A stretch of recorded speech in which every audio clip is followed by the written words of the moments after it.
Pernah nggak sih kalian ngeliat orang yang kayaknya asik banget meskipun pendiam, tapi gak tahu kenapa kita nggak berani untuk ngobrol dengannya? Atau ternyata kita ketakutan untuk mendekatinya karena kita berpikir kalau dia agak serem.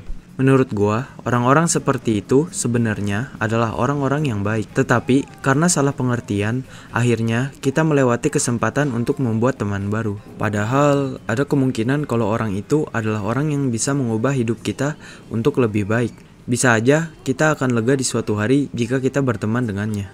Lalu, pernah gak sih kalian nonton seri anime yang setiap scene-nya ngebuat kalian mengeluarkan air mata? Karena animenya terlalu relate sama kehidupan lo. Jadi, itu adalah pandangan gua terhadap karakter Hitori Goto, atau nama panggilannya Bocchi, dan seri anime Bocchi the Rock. Jadi, ini adalah alasan mengapa karakter Bocchi menggambarkan seorang introvert dengan sempurna, dan bagaimana seri Bocchi the Rock bisa menyentuh hati gua.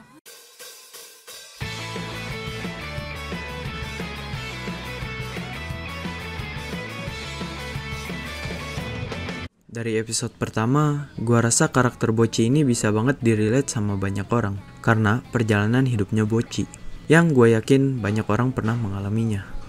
Orang-orang yang memiliki social anxiety juga pasti mengerti betapa susahnya untuk memulai percakapan baru dengan orang yang tidak kita kenal. Mungkin saat kita sedang sekolah, kita ingin berteman dengan orang yang baru, tetapi terkadang kita seperti Bocchi. Karena di mana orang lain akan dengan mudahnya memulai percakapan yang baru dengan orang yang tidak kita kenal, kita hanya bisa menunggu seseorang untuk mengajak bercakap kepada kita terlebih dahulu. Setidaknya, itu yang gue alami selama gue masih SMA. Dan seperti Bocchi juga, kita susah untuk bertindak dalam situasi yang belum pernah kita alami. Contoh saja, di episode pertama Bocchi the Rock, di mana ia bertemu dengan Nijika secara tiba-tiba dan tidak mengerti cara merespon ajakan Nijika. Padahal, Bocchi masih memiliki mimpinya untuk menjadi member dari band terkenal. Lalu, Bocchi menerima tawaran itu tanpa berpikir terlebih dahulu. Tetapi, ia berpikir ketika sudah OTW ke tempat untuk ngebandnya. Mungkin beberapa orang juga di sini bisa relate. Karena terkadang saat gue ingin mencoba hal baru atau terpaksa untuk melakukannya, gue langsung mengucapkan iya. Padahal gue belum tentu yakin dan akhirnya malah overthinking gitu. Tetapi untungnya Bocchi tetap mengikuti Nijika dan akhirnya ia masuk ke Starry bersama Nijika. Setelah masuk Starry, Bocchi tetap overthinking karena ia pertama kali masuk ke tempat yang banyak orang di dalamnya. Di sini, gue yakin juga banyak orang yang bisa relate. Karena gue sendiri saat memasuki tempat yang rasanya tidak familiar bagi gue, malah overthinking. Dan ketakutan banyak hal akan kacau. Padahal itu bukan yang terjadi sebenarnya.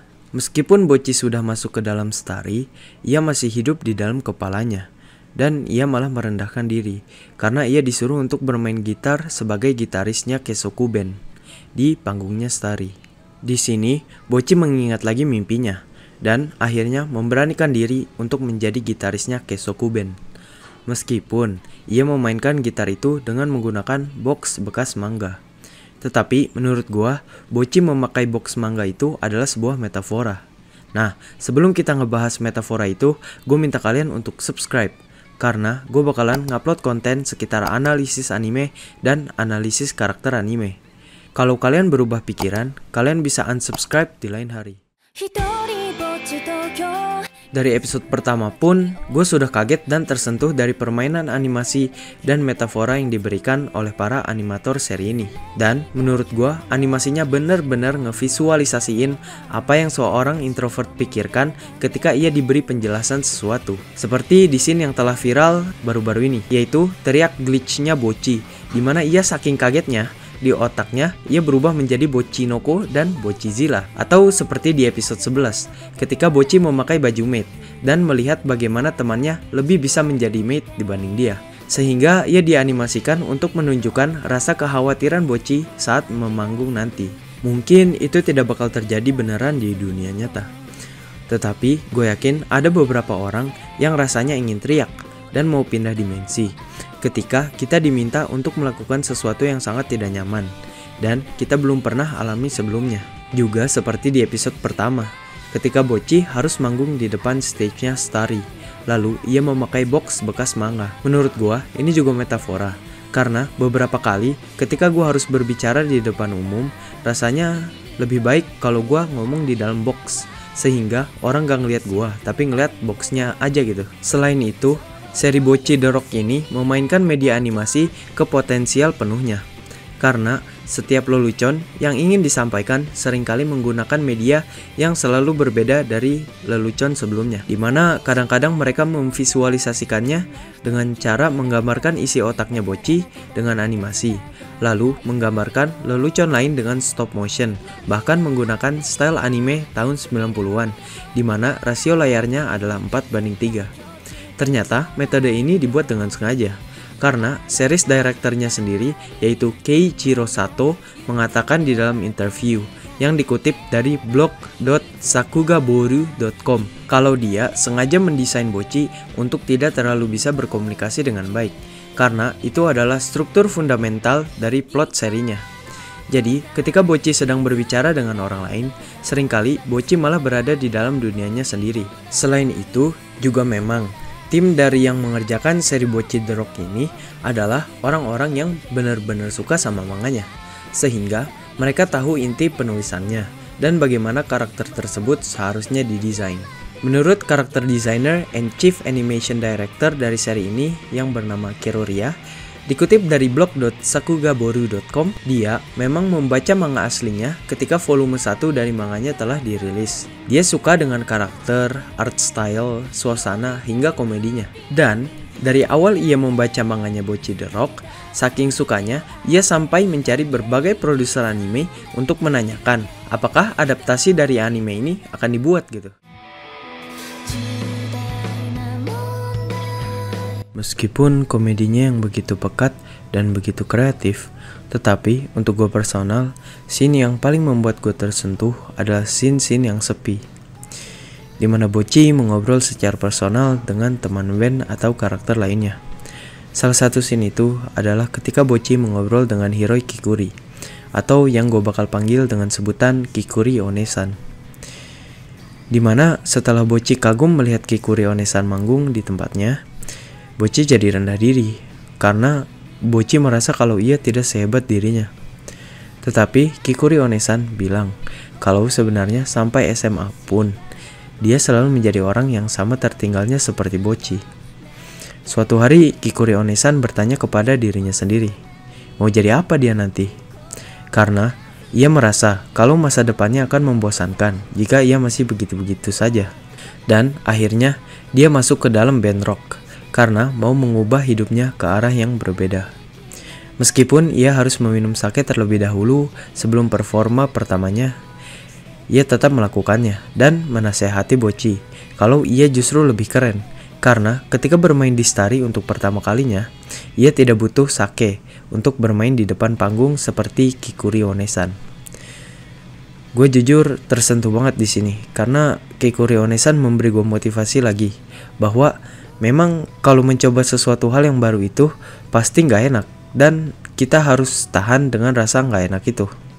Karena pada akhirnya kita mungkin merasakan sedikit kemanisan dari rasa gak enak yang kita alami untuk bisa mencapai sesuatu itu. Selain scene-nya yang menyentuh hati gua, sebenarnya dari visual komedinya juga kadang menyentuh hati gua. Karena penggambarannya yang terlalu absurd, tetapi bisa dimengerti gitu.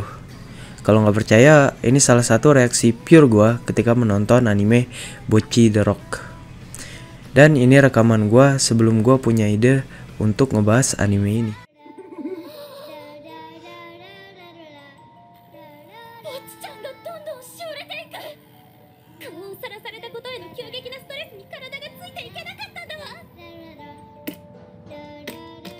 Tidak Bocchi. Jadi karena beberapa alasan tadi, sepertinya anime ini akan selalu gue simpan di hati gue, untuk mengingatkan kepada gue jangan pernah berhenti untuk mengejar apa yang gue impikan. Gue juga minta kalian untuk setidaknya mencoba hal yang lu selama ini bilang ke diri lu kalau lu mau mencobanya, tetapi nggak pernah dicoba karena suatu atau lain hal. Mungkin dari tadi gue ngebahas kalau sifat Bocchi itu terlalu introvert dan gak ada perkembangannya sama sekali. Tetapi dari sudut pandang gue, sebenarnya ada perubahan halus atau subtle change atau growth yang karakter Bocchi ini alami. Gue kurang tahu kalian sadar apa enggak, tapi kita sebenarnya bisa ngelihat perkembangan Bocchi di seri yang cuman 12 episode ini. Karena kita bisa ngelihat Bocchi di episode 1 yang tadinya sama sekali nggak bisa melakukan kontak mata ke temannya dan lebih sering berada di dunianya sendiri. Tetapi ketika di episode 2-12 kita melihat Bocchi yang bekerja begitu keras untuk meningkatkan kemampuan sosial secara perlahan. Seperti Bocchi yang sudah biasa menjadi part-timer di Starry bisa berbicara dengan rekan bandnya secara mendalam. Ia juga mau mengambil alih pertunjukan ketika para penonton di show pertamanya banyak yang hampir tidak menyukai Kesoku Band. Dan perkembangan yang gue notice lainnya yaitu Bocchi tidak lagi kaget ketika ia berfoto dengan teman bandnya. Serta ia bisa menikmati waktu bersama teman bandnya. Nah, kalau misalkan ada perkembangan karakter Bocchi yang terlewat, kalian bisa komen di bawah ya.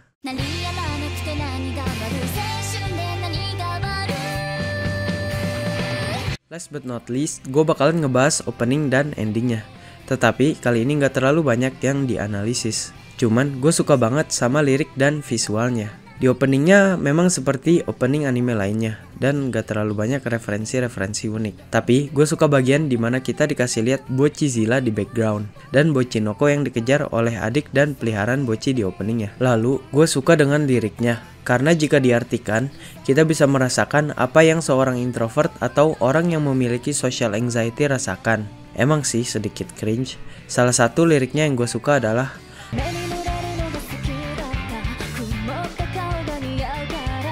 itu artinya, saya suka basah di tengah hujan karena itu cocok dengan wajah saya yang mendung. Rasanya sih lirik ini seperti meme yang ditujukan ke seorang introvert.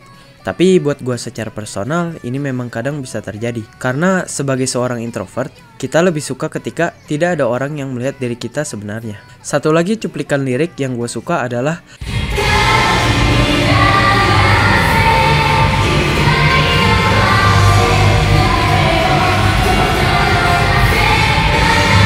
yang artinya memetik distorsi cahaya. Saya ingin memuat gemuruh-gemuruh. Karena kalau kata gua, bagian ini merujuk ke mimpinya Bocchi untuk menjadi member band terkenal.